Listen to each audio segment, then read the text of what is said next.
Hello YouTube. Pour cette première vidéo, on se penche sur la réussite de Trevor McCrandick, qui gagnerait en ce moment même plus de 100 000 € par an avec son application. Oui, 100 000 € par an. Quel a été son investissement? Du temps et de l'argent.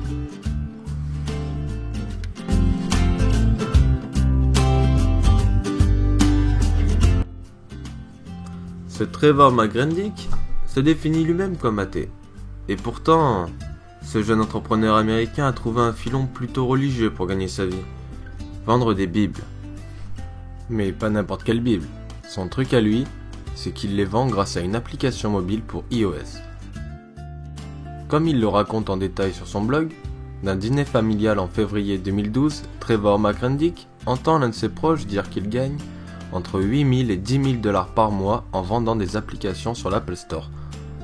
Alléché par ce revenu, d'autant que le proche en question n'est pas développeur, il décide qu'il peut faire la même chose et se lance à son tour, espérant atteindre un objectif très modeste de 600 $ mensuels qui payerait le loyer, disait-il.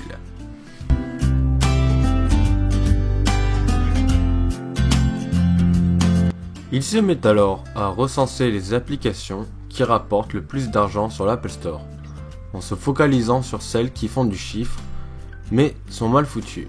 C'est alors qu'il trouve l'objet du désir, des bibles en langue espagnole, très largement diffusées, mais à la conception catastrophique.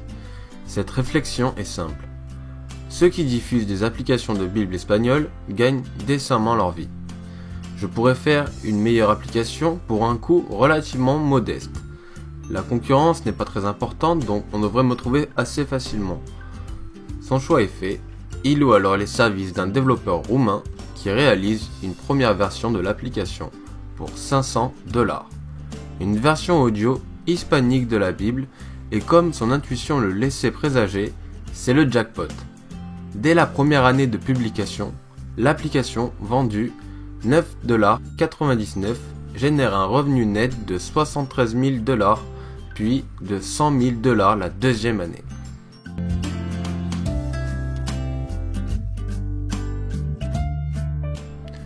Le plus cocasse dans l'histoire, c'est que Trevor McCrandick est presque gêné de gagner autant d'argent aussi facilement, puisque de son propre aveu, outre sa foi très limitée, cette activité ne lui prend pas plus d'1 heure par mois.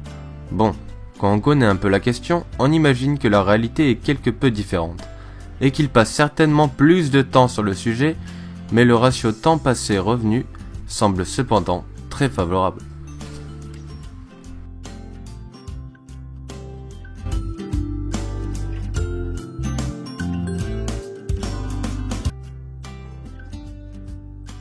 D'une part, réussir un projet individuel et en tirer des revenus substantiels reste toujours possible.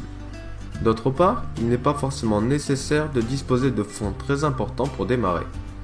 Ensuite, comme l'indique Trevor McCrandick dans son blog, non seulement il ne voulait pas dépenser des fortunes pour développer son application, mais il voulait en premier lieu tester le marché et voir s'il y avait réellement du potentiel. 500 $ pour une étude de marché est une somme que n'importe qui peut engager. D'autre part, il a utilisé une méthode approuvée. Étudier une niche de marché à potentiel, mais qui est mal adressée. Et donc, il a lancé un produit qui n'invente rien, mais qui est beaucoup mieux conçu que celui de ses concurrents. Comme quand Apple a lancé l'iPhone ou l'iPad.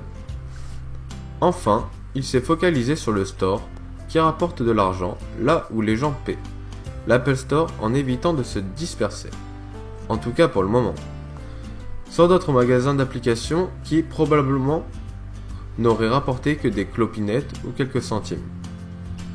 Trevor McCrandick travaille actuellement sur une nouvelle version de son application et probablement plus d'1 heure par mois. Cette première vidéo est maintenant terminée. Si toi aussi tu connais des histoires de jeunes personnes devenues riches grâce à une idée hors du commun, je t'invite à le faire savoir en commentaire et à t'abonner à ma chaîne. Enfin, tu peux me suivre sur les réseaux sociaux afin d'être averti lors de mes prochaines sorties de vidéos. Allez, à bientôt YouTube.